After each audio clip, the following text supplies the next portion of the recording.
बच्चों, science fair में जिस प्रतियोगिता में महजबीन को सेकंड पोजीशन मिली थी, वही भाषण महजबीन दोबारा से सुनाएगी, तो आप सब ध्यान से सुनिए। आदरणीय मुख्य अतिथिगण, अध्यापकगण, अभिभावकगण एवं मेरे प्यारे साथियों, आप सभी को मेरा प्यार भरा नमस्कार।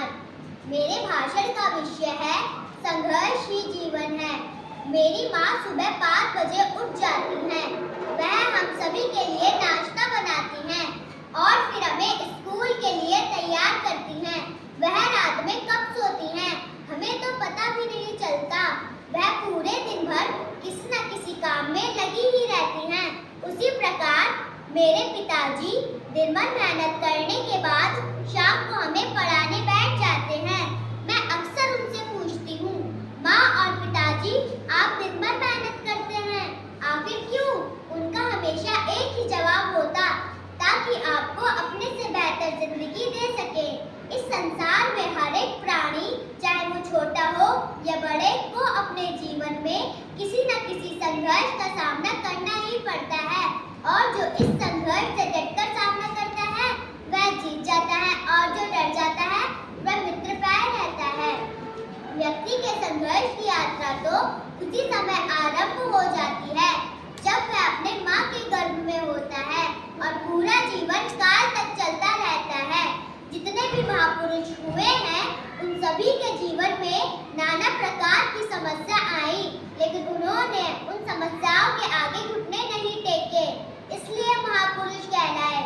इस संघर्ष से लोहा लेते हुए हम कई बार लड़खड़ाएंगे भी, गिरेंगे भी और फेल भी होंगे, लेकिन फेल का अर्थ ही है फर्स्ट अटेम्प्ट इन लर्निंग।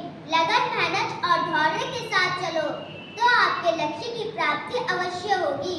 यह बात तो साफ है कि जितना ऊंचा आपका लक्ष्य होगा, उतना ही कठिन आपका संघर्ष होगा, और कोई भी लक्ष्य आपके जीवन से बड़ा नहीं हो सकता।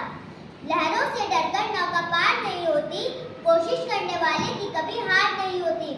हमारे संविधान निर्माता डॉक्टर भीमराव अंबेडकर जी के जीवन में न जाने कितनी चुनौतियां आई, लेकिन उन्होंने हमेशा अपने लक्ष्य को ऊंचा रखा और सोचा कि जब नाव जल में छोड़ दी, तूफान में ही मोड़ दी, देगी चुनौती सिंधु को तो पार, क्या मजेदार क्या।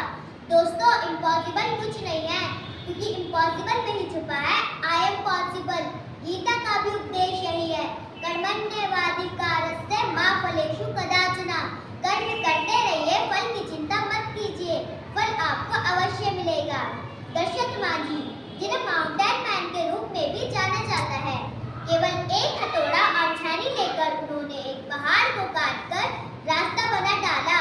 आज हम आजादी की जिस खुली हवा में सांस ले रहे हैं, वह भी हमें वर्षों के लगातार संघर्षों से ही प्राप्त हुई है। सोने को सोना बनने के लिए तपना पड़ता है। बिना संघर्ष के इंसान चमक नहीं सकता, और जो जलेगा उसी दिए में उजाला होगा। अंतिम शेर के साथ अपनी वाणी को विराम देती हूँ कि खुदी को कर बुलंद इतना कि हर तकदीर से पहले खुदा बंदे से खुद पूछे, बता तेरी रजा क्या है। बहुत बढ़िया। और अब महजबीन अपनी ट्रॉफी को हाथ में लेंगी। गोशिया दे दो सर्टिफिकेट। और वेरी गुड, शाबाश दिखाओ। Congratulations, all the best, best wishes Mahjabeen, God bless you.